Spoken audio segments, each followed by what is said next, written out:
I'm here in Nelson to figure out where Azwood keeps the energy and what's the deal with these little beauties. My first stop was Eaves Valley, Azwood's first step in making their fuel. But I wanted to know more, so I talked to Jono. This is part of the area where Azwood Energy collects our wood residues. So Azwood Energy works in partnership with forestry to provide an environmental cleanup service where we come onto their skid sites and clean up the forestry residue and to turn that into wood fuel and other valuable products. What that does is actually help clean up our environment by preventing erosion, by cleaning up our waterways, and by assisting with forestry replanting. It also removes energy for forest fires. We've come in and we've collected a residue and we repurpose that residue resourcefully, and we add value and we use that for wood energy and for environmental care products. But I'm thinking, where does it all go from here? Well, it goes to The Prime Water Fuel Hub. This is where the magic happens. Azwood moves more than 1 million cubic meters of wood residue every year. As you've seen where we get our fuel sources from, and that all comes here and it all then gets processed and through a number of different processes. We have a number of different wood fuels that we create.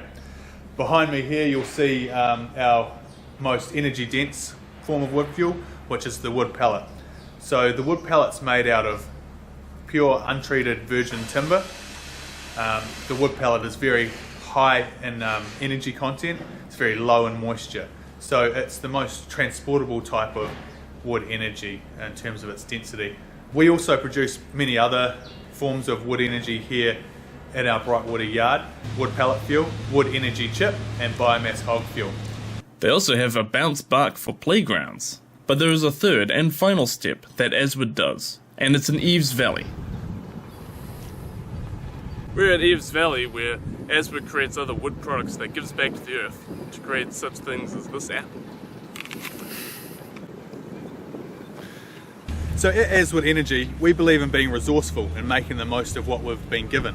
So what that means for us is we take all of the residue we can resourcefully repurpose. So not only using it for heat, but also using it for products like this compost and potting mix behind me.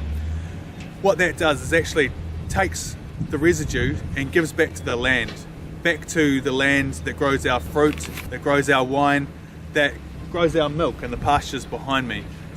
What we like to do is to create sustainable circular economies out of a waste residue that will actually supercharge those local economies by boosting jobs, boosting productivity, and powering a low emissions future for New Zealand. Well, after seeing how it's all made, I figured I'd better see the pellets in action. So I bid adios to the good people at Azwood Energy and headed off back to my old school.